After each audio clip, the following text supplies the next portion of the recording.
Bismillahirrahmanirrahim. Assalamualaikum warahmatullahi wabarakatuh. Bertemu lagi dengan Ustazah Mesya. Kali ini Ustazah akan membawakan tema 2 subtema 4 dengan materi PPKN dan Bahasa Indonesia, menyayangi hewan. Pembelajaran 1. Anak-anakku, di subtema yang ketiga kita sudah belajar tentang wawancara dan juga cara melakukan wawancara maupun persiapan dalam melakukan wawancara. Kali ini kita akan belajar tentang cara menulis hasil wawancara. Sebelumnya, Ustazah akan mengulang lagi apa itu wawancara. Wawancara adalah kegiatan tanya jawab dengan satu orang atau lebih narasumber untuk mendapatkan informasi yang benar. Unsur-unsur penting dalam wawancara yaitu yang pertama pewawancara. Pewawancara adalah orang yang bertanya atau yang mencari informasi. Unsur yang kedua adalah narasumber. Narasumber adalah orang yang kita anggap mengetahui informasi tersebut dengan benar dan baik. Selanjutnya, kita akan belajar beberapa langkah penting untuk melakukan wawancara. Langkah persiapan dan langkah melakukan wawancara sudah kita bahas di subtema yang ketiga. Pada kesempatan kali ini, Ustazah akan menerangkan langkah dalam menulis hasil wawancara. Ini cara menulis hasil wawancara.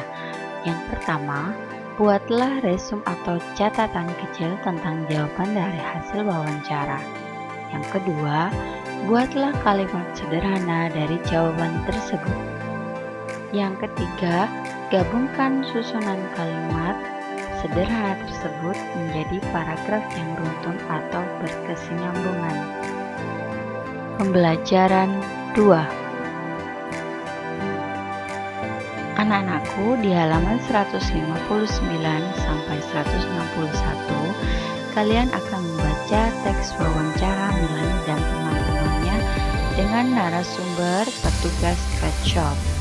Wawancara tersebut bertujuan untuk mengetahui bagaimana cara merawat kucing agar tetap bersih dan sehat. Anak-anakku, setelah membaca teks di halaman tadi 159 sampai 161, kalian diminta untuk menulis ringkasan hasil wawancara di halaman 162. Di sini Ustazah akan berikan contoh. Yang pertama, hal yang harus dilakukan adalah memberi makanan yang sesuai dengan jenis kucing. Kemudian, hal yang tidak boleh dilakukan adalah kucing tidak boleh selalu di kandang. Selanjutnya, mengamati peran individu di dalam keluarga. Memelihara hewan ternyata memiliki banyak sekali manfaat. Salah satunya kita bisa belajar berdisiplin dalam mengatur waktu dan pekerjaan.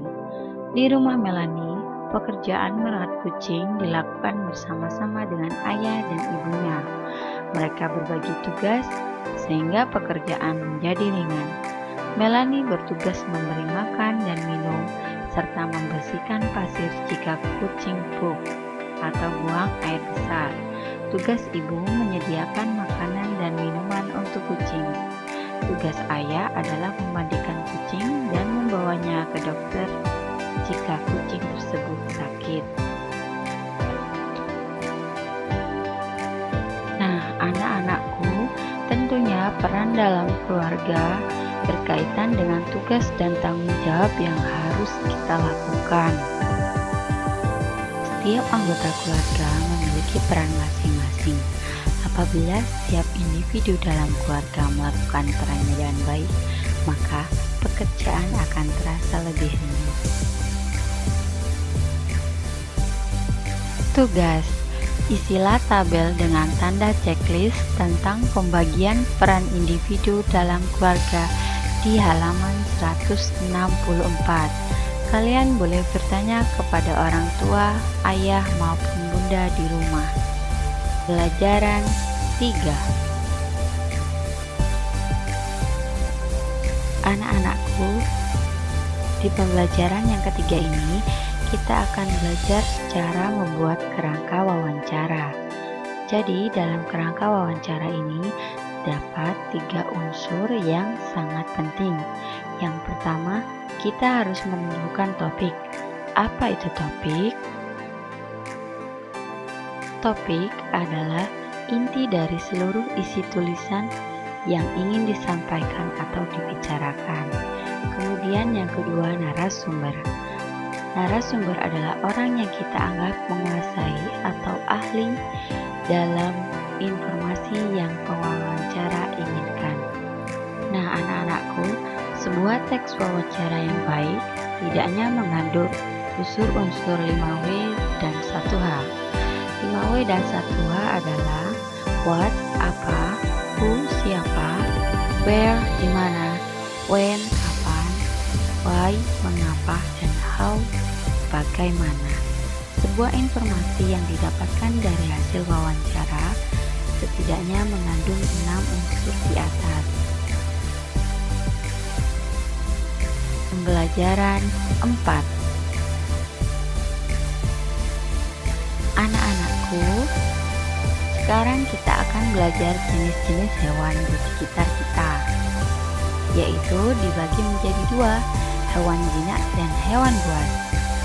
Hewan jinak umumnya merupakan pemakan tumbuhan atau biasa kita kenal sebagai herbivora dan dapat dipelihara oleh manusia. Sedangkan hewan buas umumnya merupakan pemakan daging dan tidak dapat dipelihara oleh manusia karena dapat membahayakan keselamatan manusia itu sendiri. Nah, contoh hewan jinak antara lain kucing, ayam, ikan mas, burung, dan lain-lain.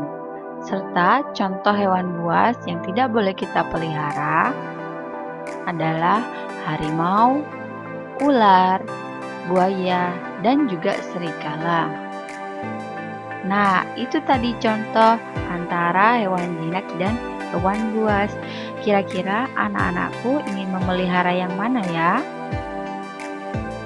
Nah, sebelum memelihara, kalian sebaiknya bertanya bagaimana cara merawat hewan tersebut kepada orang yang sangat mengetahui seluk-beluk hewan tersebut. Selanjutnya, anak-anakku, kita akan belajar jenis-jenis profesi yang berkaitan dengan hewan. Nah, anak-anakku, selain memelihara kucing, Melanie yang ada pada buku kalian di halaman 175 juga ingin memelihara ikan. Kemudian, Melanie bertanya-tanya kepada Pak Munawar, yaitu seorang penjual ikan. Nah, penjual ikan ini merupakan salah satu profesi yang berkaitan dengan hewan. Nah, di antara profesi tersebut, apa saja profesi-profesi lainnya? Nah, kita akan kupas bersama-sama berikut ini. Nah, di layar kaca kalian, ini adalah dokter hewan yang memiliki pekerjaan mengobati hewan yang sakit ataupun menjadi orang yang harus kita datangi untuk melakukan perawatan rutin terhadap hewan peliharaan kita. Nah, anak-anakku, ada pula profesi yang berkaitan dengan hewan yang lainnya. Contohnya, ahli zoologi, peternak, pelatih hewan, nelayan, dan penambak ikan. Selanjutnya, tugas. Jelaskan pekerjaan dari profesi yang ada pada tabel kedua di halaman 176. Pembelajaran 5. Anak-anakku, di halaman 181 kita akan membaca teks cerita pengalaman, yaitu pengalaman membantu pekerjaan di rumah Melanie Putri Dewi.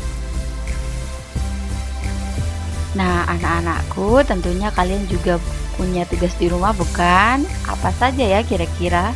Saya berikan contoh: mengepel, menyapu, mencuci piring, dan juga menyiram tanaman.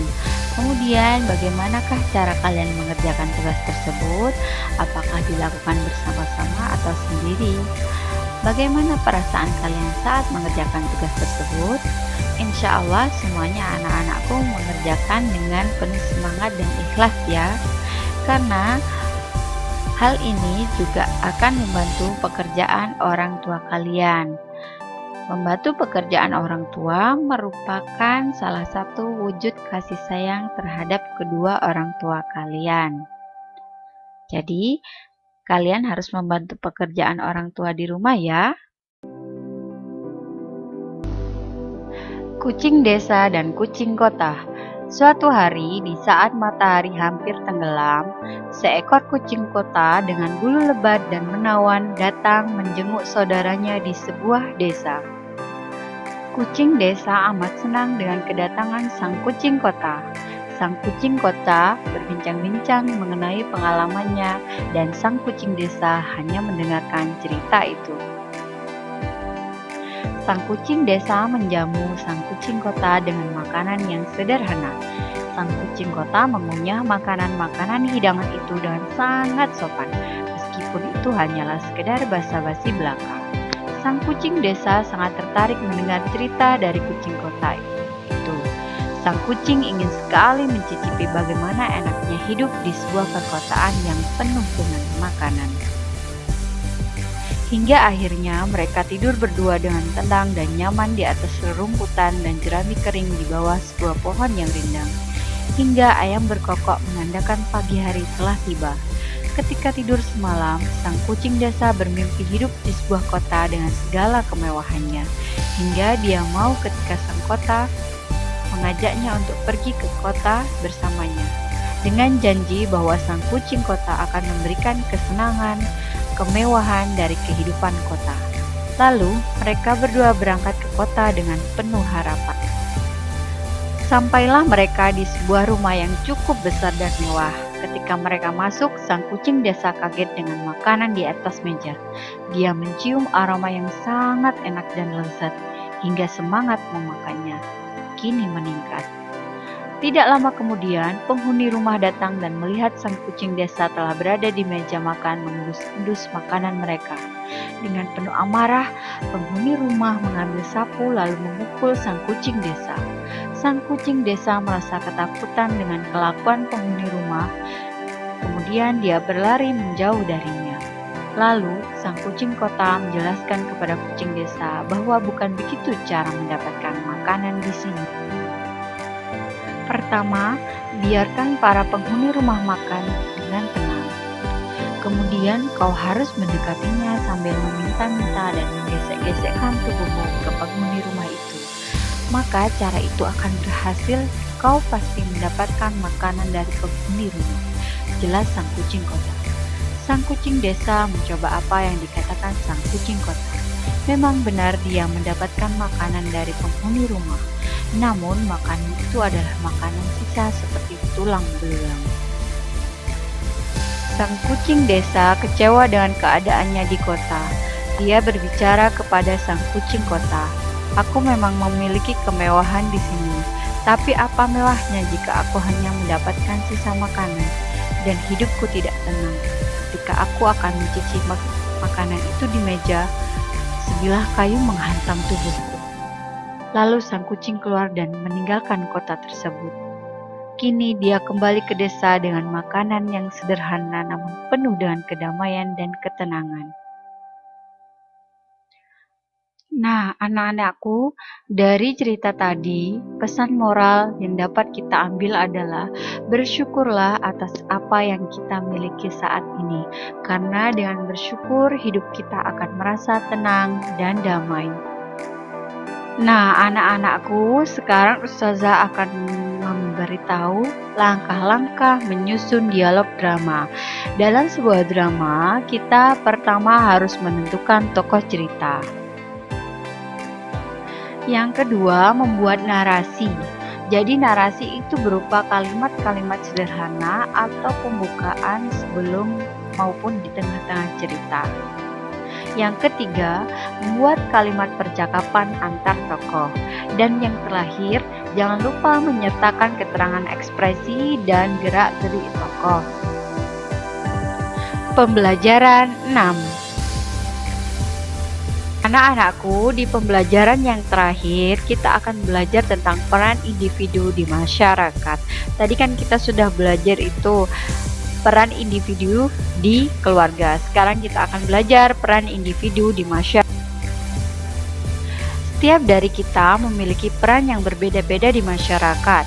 Setiap peran pastinya memiliki tanggung jawab yang dipertanggungjawabkan kepada Allah Subhanahu wa Ta'ala.